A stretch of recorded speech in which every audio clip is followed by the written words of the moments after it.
that exists as a way to prospect. And face-to-face contact provides the opportunity to ask for business, offer advice, or be an available resource.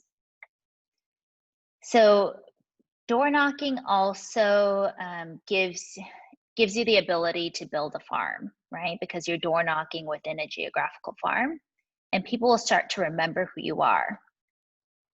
It gives you the ability to enhance your prospecting with marketing materials, and you can leverage monthly neighborhood nurture information when appropriate, right? So that's door knocking and its benefits. So have any of you guys gone door knocking? No? Is it because of COVID? No, I just don't want to go door knocking. Exactly. Okay. I have all my stuff ready to go as soon as it's like a little bit more kosher to go knock on people's doors. Great. Okay, well that's good. At least you have it ready. So for everyone else, what are your limiting beliefs that you have around door knocking? I don't know. I fear that I'll come off annoying, and I just don't want to take that angle at all. I don't want to be pushy. I feel like for me personally, like doing it more organically would make more sense, and just going more based off of referrals and using social media. But I think it can be very valuable to people who that kind of like works towards their personality type. Yeah, absolutely. And my beliefs, the same as my limit is the if I am stranger for the people in the door knocking, how they are gonna act, I don't know. I'm afraid of going and knocking door and saying, I am the real estate, this neighborhood. If you are thinking selling or buying, I know it's kind of strange for me. I don't know how I'm gonna get from that belief. I don't know. I need to work on that, I think. Right. I mean, that's a valid limiting belief for sure. And truth be told, I always felt that way too, in that, I didn't want to be in someone's personal space. But honestly, it really is about how you approach it. I was a big believer that I had to try everything when I first started, just to see how it would pan out and trust. And also, real estate was a rude awakening to realize that you're always going to be uncomfortable, and you just have to be comfortable being uncomfortable. So just putting yourself in that situation, I would go door knocking just to, see what it was like. And sometimes it was great, and sometimes it wasn't so fun. But I did notice that it was a lot about what energy I brought into it going in. And once you have like one great conversation, the momentum builds to having, great conversations with other people, to the point that, there were times when I really, really enjoyed it. And it really is about what energy you bring into it. Because when I was in a great mood and I was excited about it, that excitement, translates, and people are receptive to that. They want to be around positive people, and, they're not going to yell at you when you're killing them with kindness, right? So, but the times when I felt more reserved and didn't really feel like being out there, like that's what I got back. So, there are definitely ways to go about it that, it feels more natural. And they were talking about, inviting people to open houses. When you have something specific that you're trying to relay to people, it's a lot easier to open up that conversation in front of their door. I'm just here to tell you about my listing and invite you to, my open house. And they're like, oh, great, and then they'll start asking you about that property. So it becomes more natural that way when you have something that you're providing to them that's of value to them or of interest to them. But if you don't have a listing, you just talk about what's listed in the area? Yeah. you can go in with a market update and just say, hey, I thought you might want to know, what the activity's been like in your neighborhood lately. These are the properties that sold and for how much, and these are the ones that are currently on the market. And then, people are curious about what, sells in their neighborhood and what's on the market. So they'll strike up a conversation with you, right? Okay, so where are we? Okay, so the model for door knocking. So you have your approach, know your script, ready your mindset and materials, knock and step back to create space. What does that mean? Well, let me just tell you what that means. So basically, when you're door knocking, this is something that I learned from a mentor back then, is that, I would have my market update or whatever material with me, and then I would knock on the door, and then I would take a step. Well, you need to go right up to the door in order to knock on it, right? And I would take a step or two back so that it wouldn't seem so intimidating. No, I don't know that I could look intimidating to anyone, but so it wouldn't look so intimidating to someone that I'm like right at their doorstep. So if you take a few steps back, then they feel less like you may attack them, or they have time to shut the door if you're coming at them, right? So that's why you take a step back. And then the next step is act. So actively listen, come from contribution, offer value, and ask find out what their needs are. How can I help you? And then ask for business, for referrals, for permission to stay in touch. And then advance, add contacts to your database, add contacts to touch campaigns with your smart plans and your monthly neighborhood nurture. Okay. So with this slide that we're on right now, this is on page 6 of your guide. So referrals will come from agents they know and agents they meet. Your goal should be to make sure you are top of mind with agents so they think of you first when they need to refer. You're competing with other agents for their attention, and yet you should be constantly thinking of creative ways to stand out, be different, and be remembered. So the agent to agent referral model is what we're looking at. So the idea is to grow your referral database, manage that referral database, and maintain that referral database. So how do you grow your referral network? Any thoughts? Keep in touch with the agents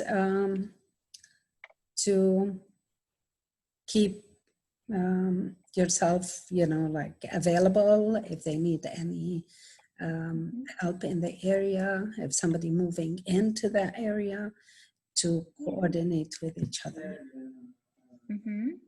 Yeah.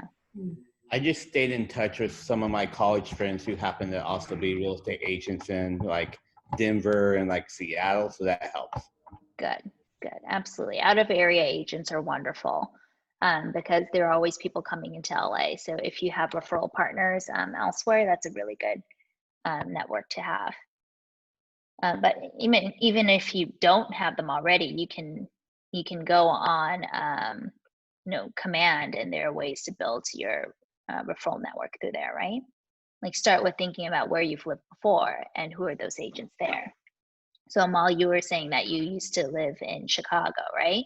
So you could easily spend a lot of your time just calling agents in Chicago from our Keller Williams network and just asking if you can stay in touch and if they have a go-to referral agent here in LA or not, and if not, if you could be that person, and just staying in touch with them, right? Okay, even if I have a lot of friends, but they're not in Keller Williams, so That's okay. is that okay? Yeah, absolutely.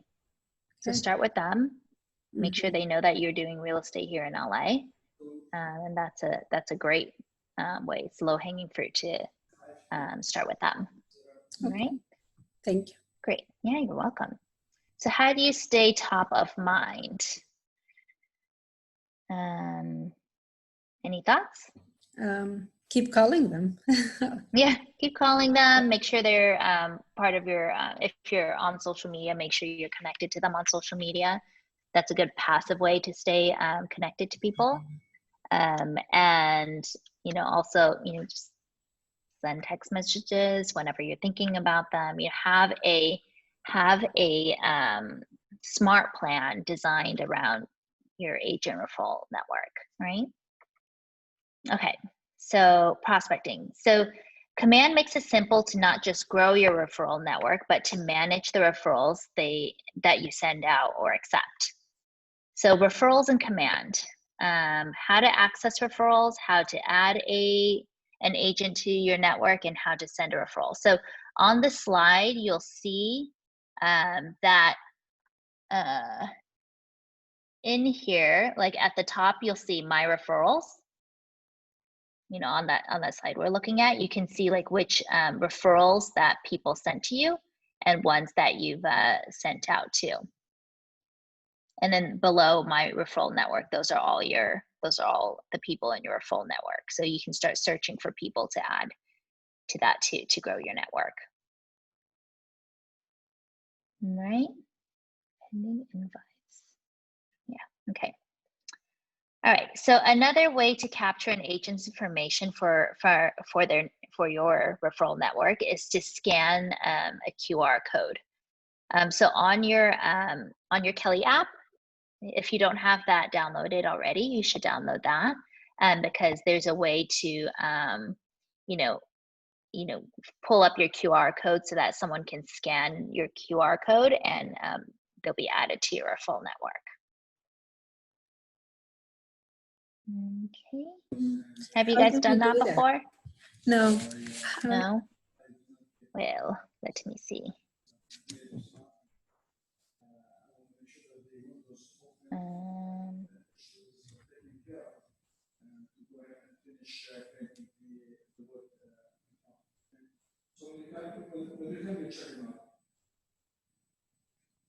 Okay. So this is you guys know what the Kelly app looks like, right? So this is the phone. This is the Kelly app, the blue one. So if you click on that one. So the blue one, not the red? Correct. And then it looks like this as the home page, right? If you click on more at the bottom right, then click on profile. At the top, you'll see, what does that say? There's like My QR code and Scan QR code. I don't know which slide is which right now. But you can scan a QR code. So if someone else already open their QR code, then you can scan it. And then if you want to share your QR code, then you click on this one. And then your QR code comes up. So someone can click Scan QR code and scan you. Right. If we were all in person, we could do that right now, but we're not. So now you know how to do it. All right. Okay. So when you're in front of someone, perfect. Yeah, you'll want to be able to sign into that. Yeah. Okay. So where are we now? Okay. So now we're going to talk about open houses. So open houses also have a great potential for attracting leads. Holding open houses will put you in the path of an opportunity to meet people, add to your database, and set appointments. So tell me, why are open houses a great lead generation opportunity? Because they're willing, able, and ready to buy. They're at least interested, right, in houses. At the very least, if someone's coming to an open house. Yeah.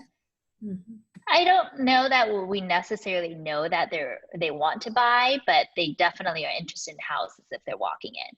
Nowadays, more so, because there's so many steps to go through in order for someone to book an appointment, right? They have to fill out a PED form. They have to provide a pre-approval letter.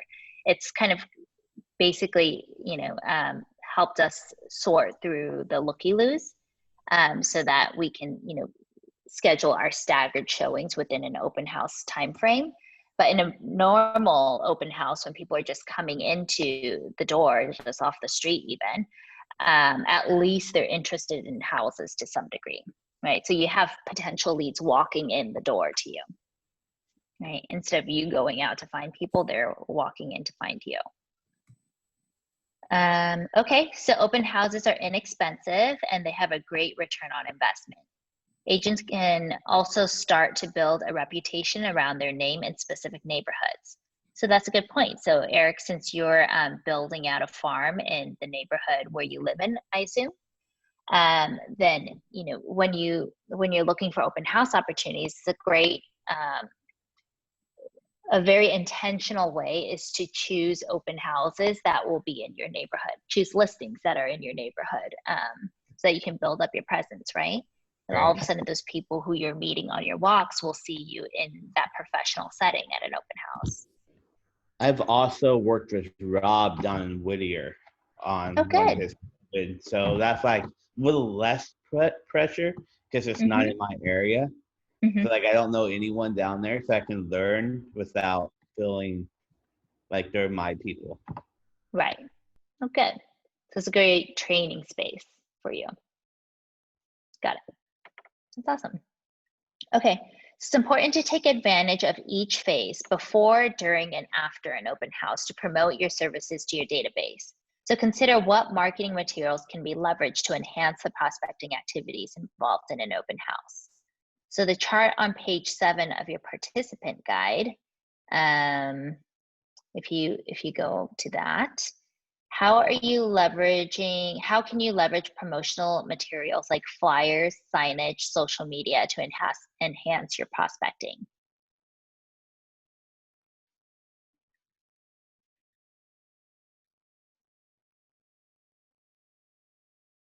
Thoughts?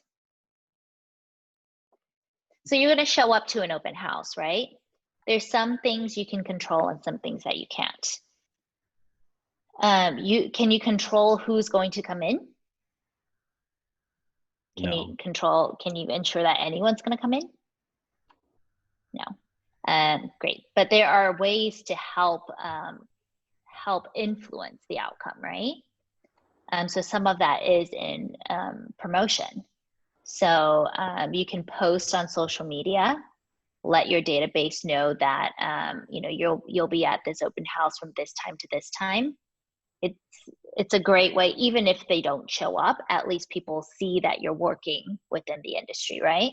So it's a great way to build your reputation and credibility, but it also helps to garner some interest for people to start walking in.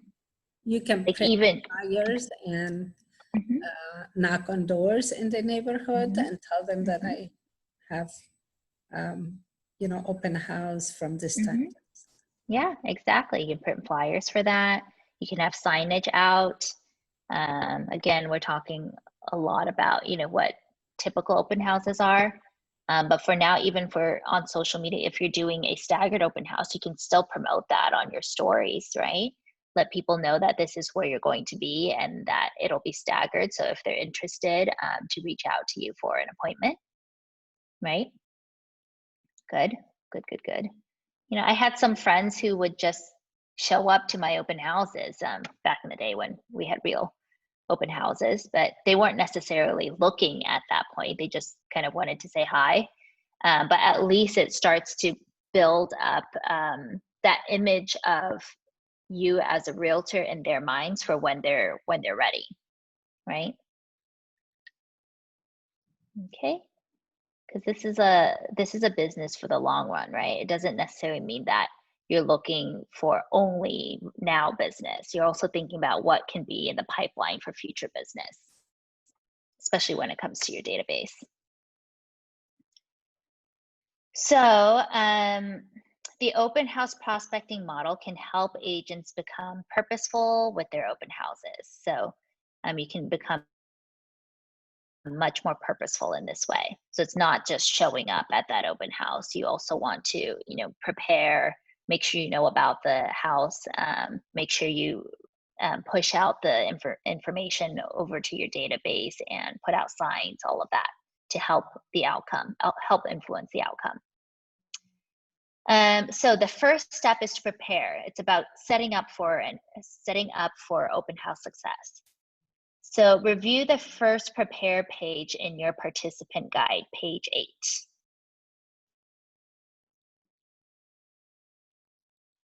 What do you guys see on that?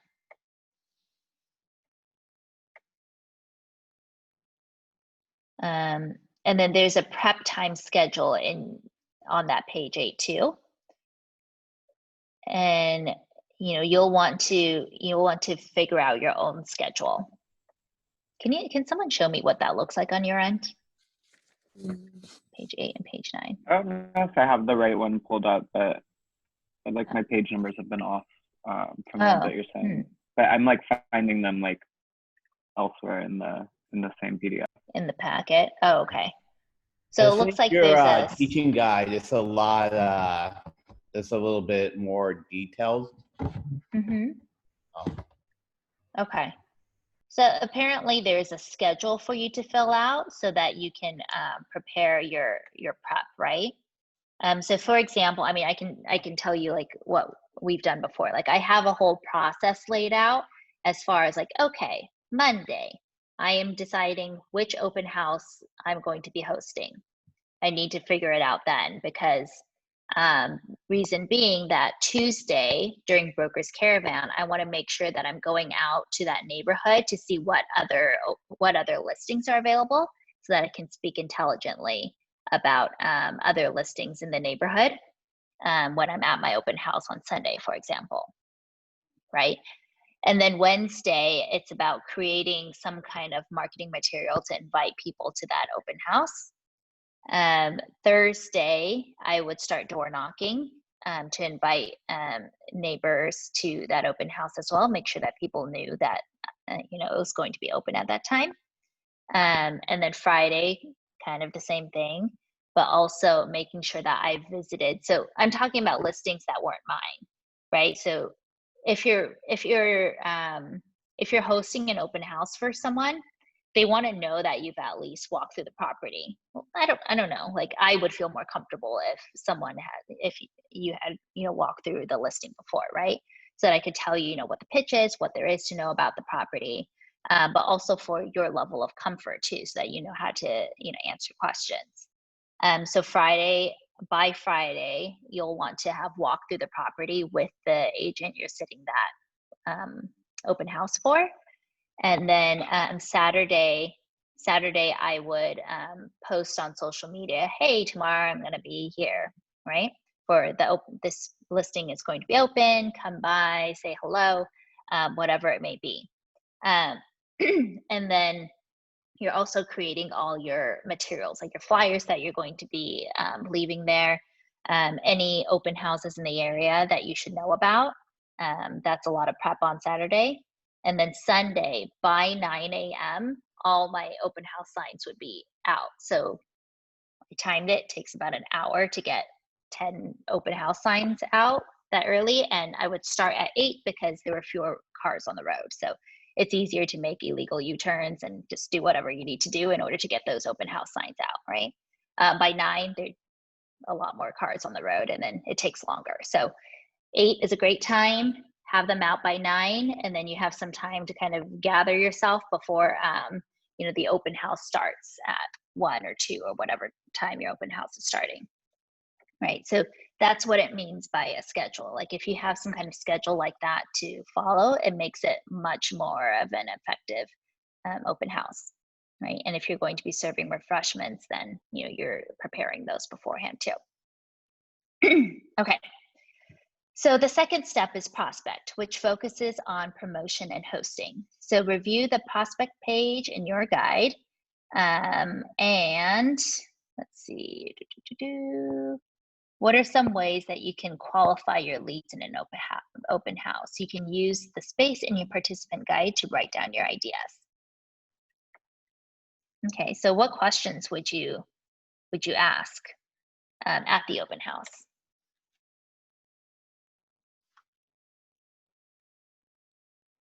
have you been looking for long time, or how long Mhm. you've been looking for a Mhm. house? Yeah, What is it that you like in this house? So you'll have great. an idea if there is something. Um, you'll have an idea what exactly they're looking for in the dream house or the Yeah, house they want to move in to. yeah, that's very good. And I like that you're asking open-ended questions so that people are not asked, if they're not yes or no questions, right? So you get more information that way. Good. And if they are pre-qualified, or Mhm.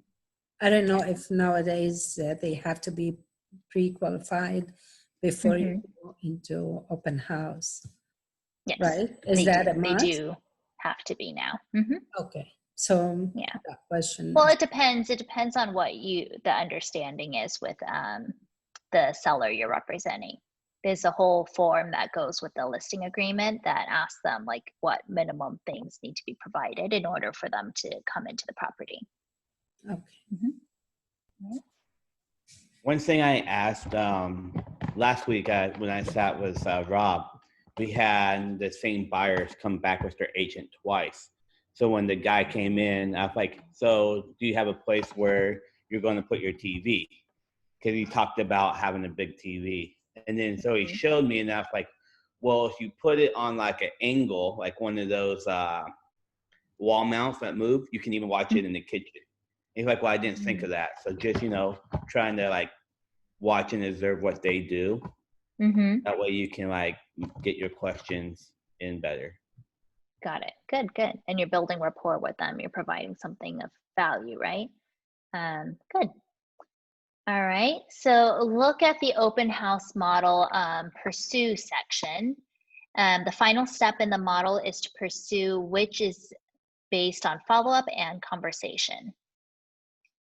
Command offers an easy way to stay top of mind with the contacts that you have in your database. So once a contact is in your database, you can then add them to a smart plan, which will help automate the process of follow-up. All right. So an open house is a sales event that is preceded by a systematic process and surrounded by a wealth of lead generation opportunities. Good. Okay, so okay, the slide that we're on now. Good. So prospecting, add contacts, follow up, and stay top of mind. So as you prospect, it's important to add the contacts to your database and to take action on those contacts immediately by adding them to a smart plan in command.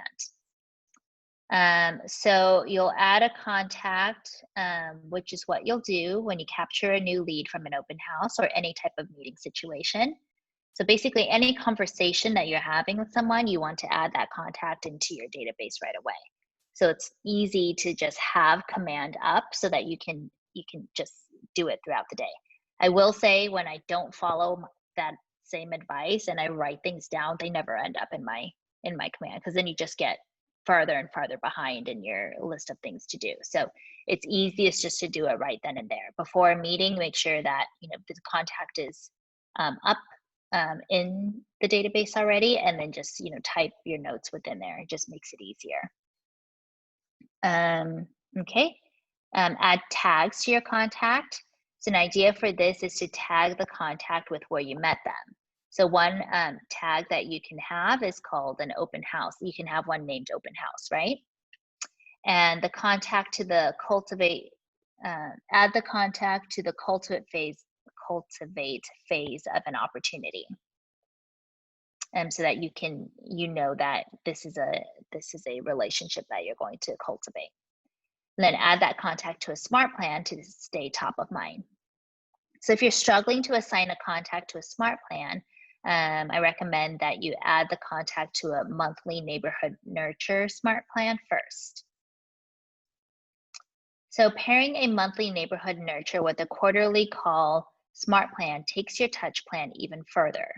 The quarterly call allows you to follow up with your contact on their neighborhoods of interest and their interest in the information you have sent via email. So the idea is they're receiving monthly neighborhood information, and so now you have something to talk about as you're calling them each quarter, right? So it's a more passive, like monthly message email that they're receiving, and then you actively reaching out to them. All right. Okay.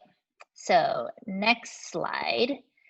Let's see, open houses. It's important to stand out at an open house. Why do you think it's important to stand out at an open house? Well, if they like you, you may be their new primary agent because you're meeting them and you're getting the chance to talk to them about real estate. So if you do that well, then they'll probably want to stay with you. Yeah, absolutely. It's basically an interview, right? So when you're interviewing for an employer, you want to stand out amongst the rest. So it's the same thing when you're at an open house. All right, so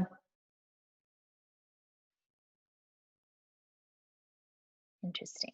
Okay, so we have some ideas here on how an agent can stand out at an open house. So you can host a speaker, so you can invite a guest speaker, such as a general contractor or home stager, who may draw more of a crowd.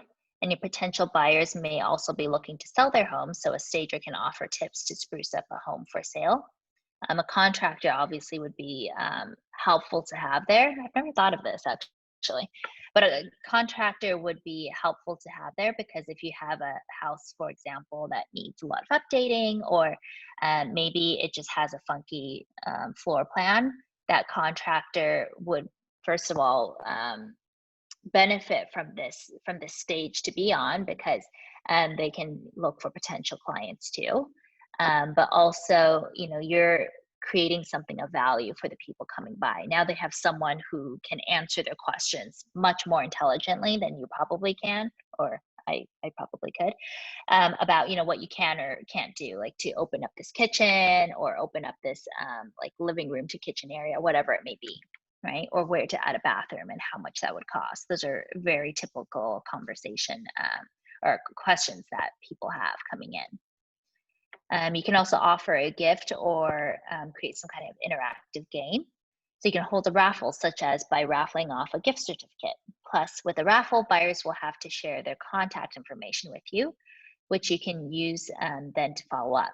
And you'll probably get correct contact information if you're going to be announcing the winner via email versus right then and there.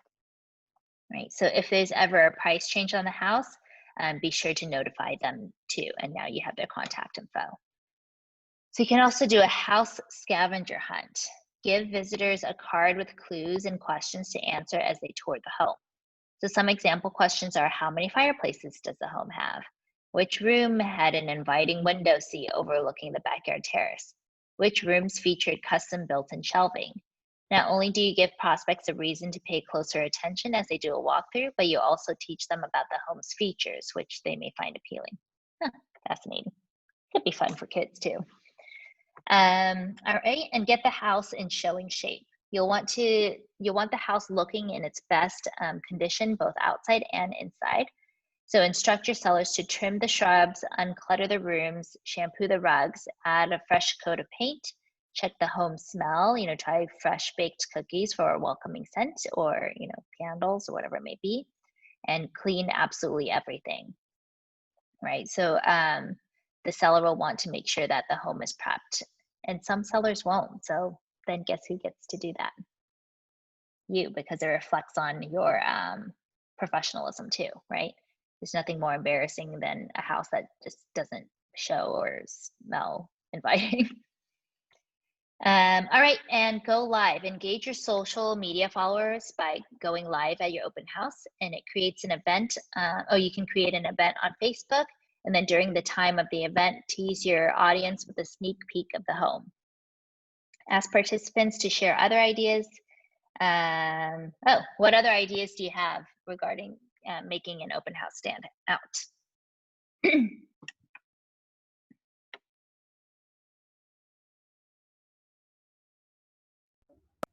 I mean, you could maybe do like a cocktail party at night if the house has a nice view, or just make it something other than like a 12 p.m. afternoon like walkthrough.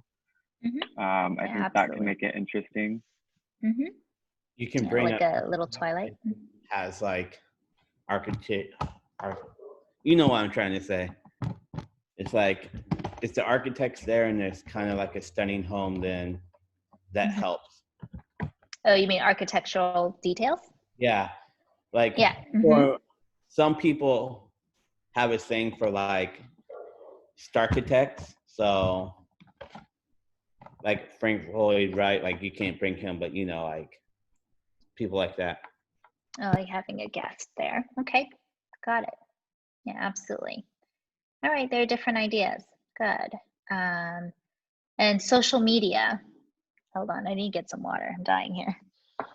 But you can look at the social media slide first. And no, it's okay. I have a bottle up here, I think. There's a little bit left. Thank you. Okay, so social media.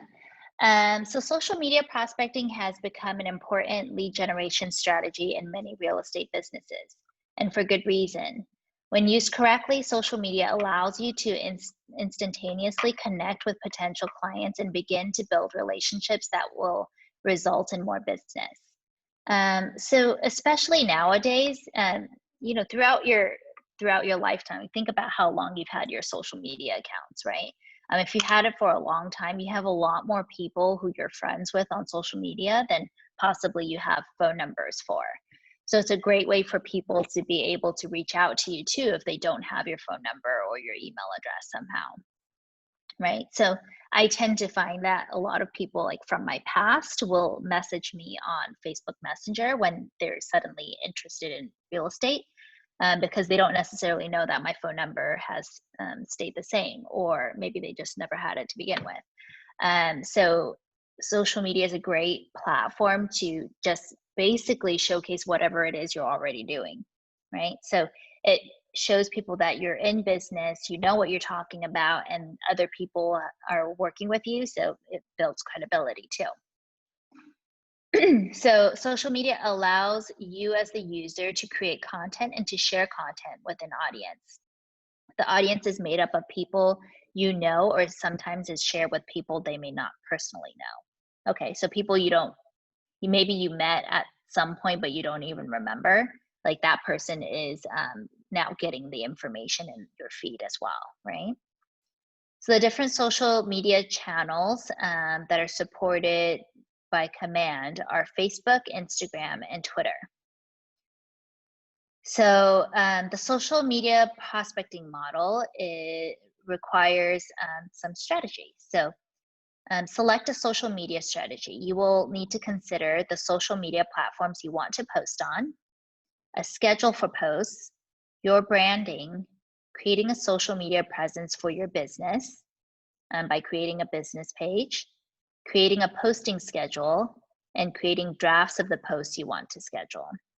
So you can actually pre-schedule your posts so that you don't have to do it every day if that makes it easier for you. And you can seek prospects. Who are you going to target? You can target people by location, and you can target people by audience interests, right? So if you have specific interests in mind, I'm sure there are Facebook groups, or there are no Instagram groups, right? I don't think so. But whatever the interest may be, and then you can, you know, be engaged in those groups and start to build relationships through there too. So you can share by, you know, you'll want to share, of course, so post content, share posts, share other people's posts too.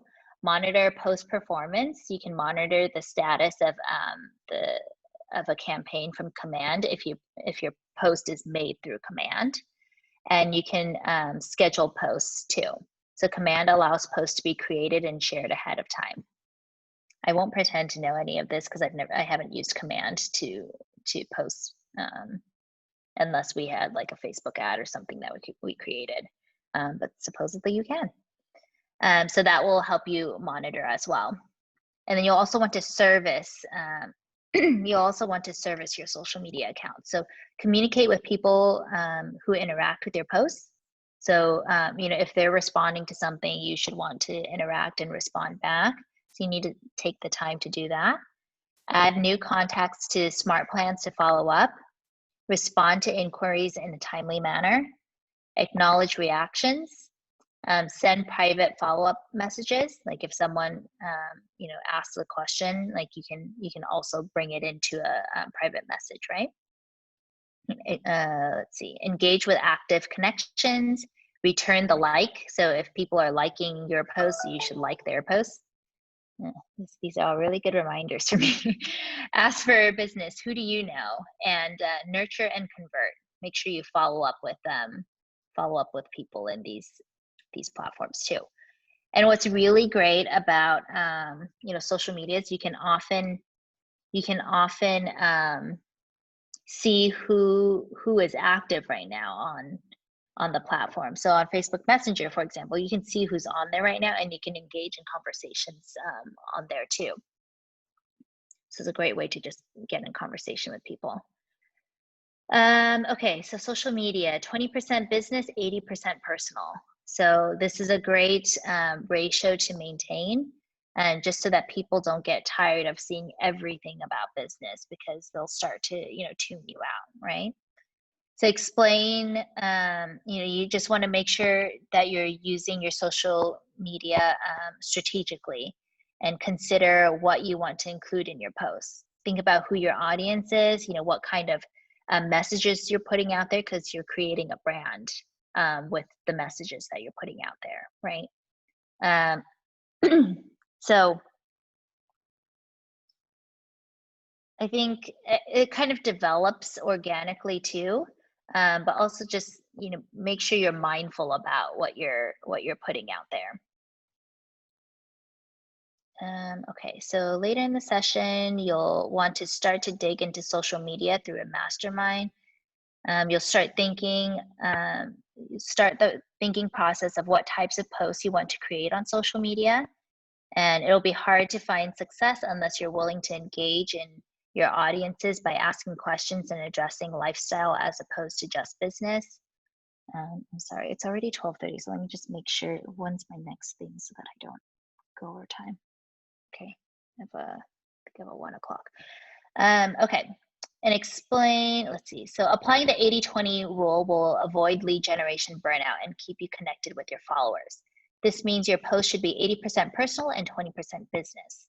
Think of social media as a social conversation. You can get more strategic with your posts by using past performance as a guide. So glean insights from how your posts perform in terms of reach and reaction from your unique audience. So what people are responding to and what they kind of just ignore, right?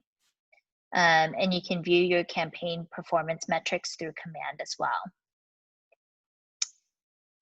You may find that your audience doesn't like seeing anything from your personal life, but they love the informational articles you share.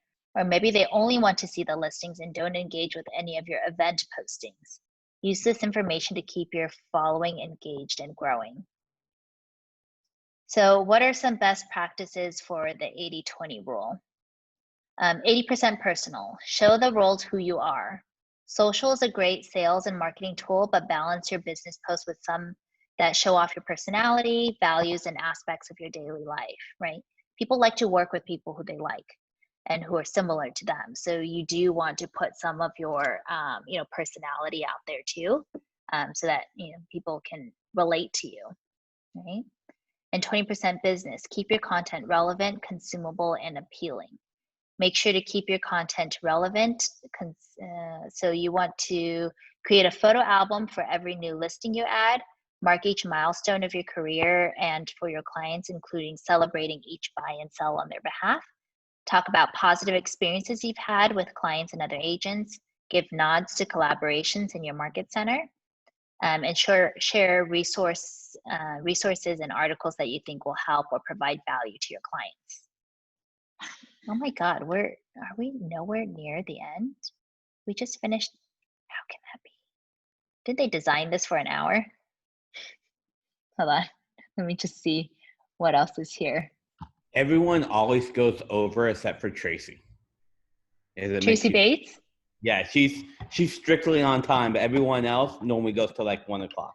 I don't understand. How did this happen? Hold on, I need some water. All right, so let's see what to do here. How did Tracy do that? She does talk very quickly. Maybe that's why. Okay, so now we need to understand how to use a variety of prospecting methods. So it's time to revisit how to get purposeful about the lead generation activities you choose to do. So the average millionaire real estate agent gets most of their business from their top 2 lead sources. Oh, that's actually true. And 90% of their total business from their top 5 lead sources. So based on a recent survey our KW research team conducted, the top lead generation sources for millionaire real estate agents were referrals, sphere of influence, repeat business, purchased leads, yard signs. So continuing with pay-per-click, open houses, other telemarketing, and farming. Okay. So this doesn't mean that doesn't mean these are the sources that they need to implement, nor are they the lead generation sources that will be guaranteed to work for you. The goal is to make your lead generation methods based on ones that work for your business and play to your personal strengths. That's actually a good thing to keep in mind. So what's most important is prospecting to your personal strengths. KW research has discovered that almost any form of prospecting or marketing can be effective, just not everywhere or for everyone. Prospecting can make your goals become a reality if you prospect to your strengths. Don't get drawn into prospecting or marketing methods that produce 1 or 2 transactions every now and then. Each time you take on a new lead generation method or marketing tactic that produces fewer transactions than your 20%, you're stealing time and money that could be better spent elsewhere. All right. So you'll want to develop your plan. So it's easier to master and scale 1 or 2 lead generation methods in your business.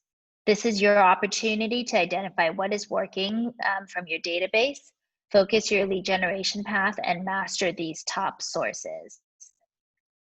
So let's see, explain that. So you'll want to, if anything, from this module, you really want to be able to make a list of what your top, even top 2, just choose 2 that you're going to focus on first. Otherwise, I feel like you're going to be spread too thin. So you'll want to make a list to see where your leads are coming from to give you some idea of where to focus your efforts to. And the first list is just an overall list of how the example agent gets their leads. So this list that we're seeing: door knocking, 10 clients from door knocking, 7 clients from calls to Sphere, 2 from agent referrals, 10 from 19 Connect newsletter. I guess that's a newsletter that they have, and 2 from FISBOs, 5 from open houses, 14 from social media, 4 from sign calls, 4 from website registrations, and 4 from client parties. So every time you close a deal, you want to know what that source was, right? So at the end of the year, you can refer back to this list and see, okay, what were my top ones? And now those are the ones I'll focus on.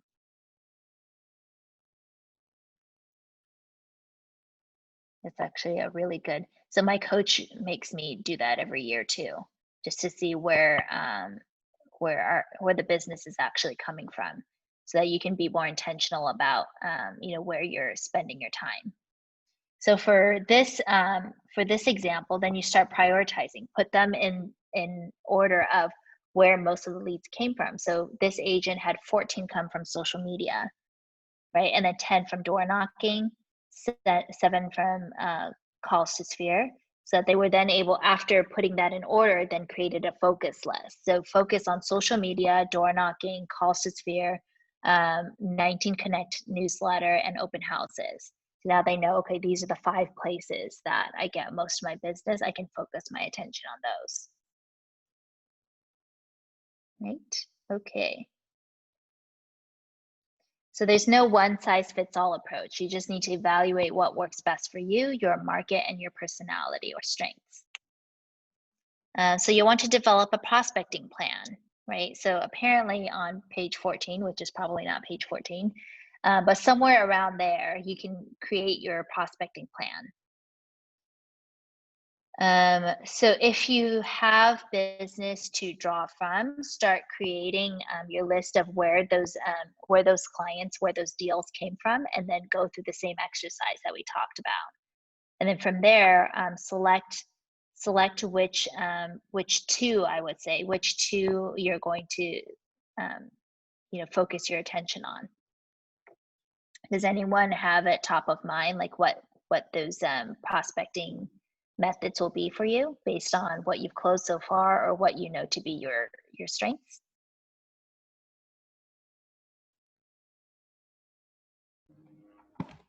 When we can, networking, that's going to be probably one of my strongest.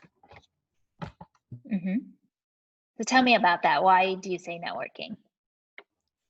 What value do you see in networking? It's just, for me, I'm just a people person, and I can almost connect with everyone.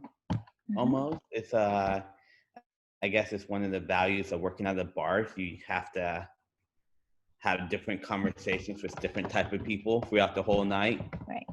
So I think that's just going to play in. Good. All right, great. Anyone else want to share? And actually, networking is really good too, because if you're networking, it depends who be intentional about who you're networking with too, right? Because if you're networking with people who just have a shared interest, that's great. Make sure that they know what you do. That's one purposeful way. Another, like what works really well for me is business to business networking. So of all the networking groups that I used to blindly go to in the beginning, it became more focused on groups with the intention of sending business to each other. Because then it made it a lot easier that we didn't even have to really talk about it. What do you do? Who is your ideal client? I'll write that down so I know who to send to them. But also they ask me the same, and then they know who to send to me also, because then that's much more streamlined. So I would recommend that if networking is the strength of yours, that's one of your networking groups as well. One that's very referral based. The idea is we want to send business to each other, to people who we like, and that becomes very fruitful as well. Anyone else want to share?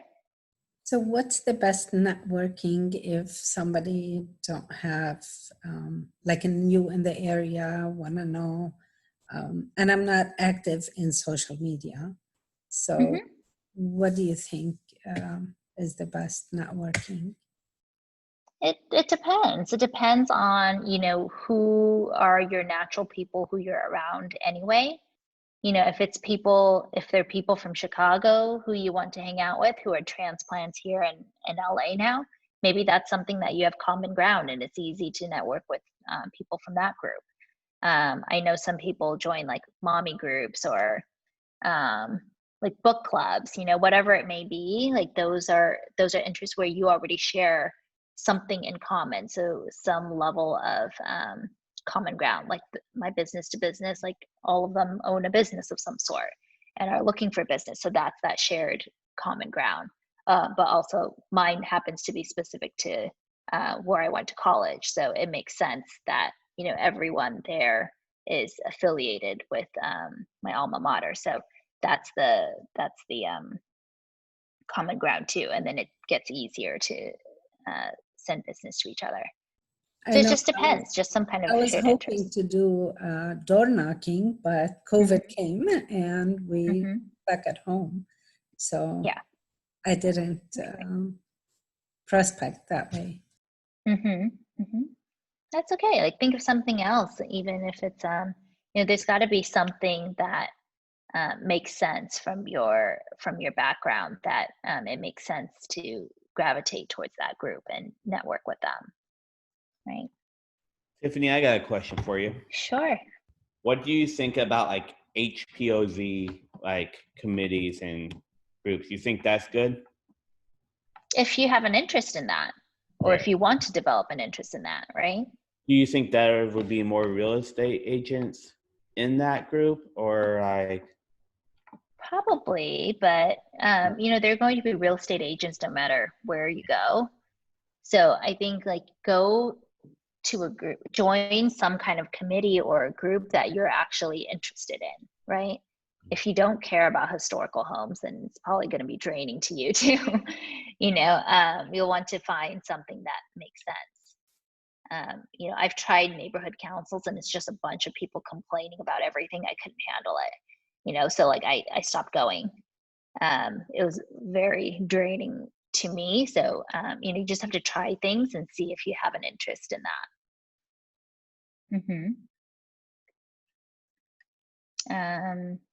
All right.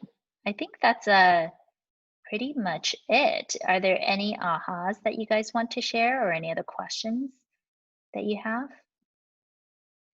Remember to keep up your scripts practice, your daily 10-4s, those 10 contacts, 10 conversations a day, handwritten notes, 10 home previews per week. Those are all great daily habits as an agent. Any questions before we head off in our different directions? I'll see you guys on other calls. I think I'm good, Tiffany. Thank you so much. Yeah, you're welcome, Michael. Of course. It was very helpful. Good, good. Well, I wish you all great success, and I will see you in the other classes. Thank you so much. Thank you. Have a good one, guys. Have a great day. Have a great weekend. Bye, everyone.